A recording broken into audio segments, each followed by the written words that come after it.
তোমার এই পুত্রের নাম রাখো দুঃখী। এমন দুঃখ অভাব অনটনের ঘরে সে জন্মগ্রহণ করেছে, তার নাম রাখো তোমরা দুঃখী। দেখবে একদিন এই পুত্রই তোমার নাম উজ্জ্বল করবে। সবার কথা মতো তার নাম রাখা হলো দুঃখী মণ্ডল। এই দুঃখী পিতামাতার ছত্রছায়ায় ধীরে ধীরে বড় হতে লাগে। একদিন পিতা কৃষ্ণ মণ্ডল দুঃখীকে ডেকে বলে, বাবা শোন, আমরা যে এই সংসারে রয়েছি, আমরা তো কলিযুগের মানুষ, আমরা সংসারবদ্ধ, আমরা সংসারেই থাকবো, কিন্তু জেনে রাখ এটা আমাদের আসল ধর্মকর্ম নয় রে। আমাদের আসল ধর্মকর্ম হলো কৃষ্ণ ভজন করা, কৃষ্ণ সাধন।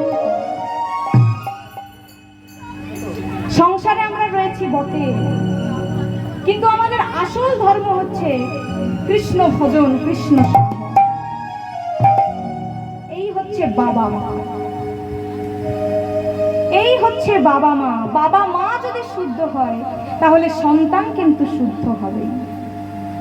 কথাতে রয়েছে না, মাটি যদি খাঁটি হয় তাহলে ফসল যেমন ভালো হবে, তেমন মাটি যদি খাঁটি হয় তাহলে সন্তান ভালো হবে। নিতাই গৌর।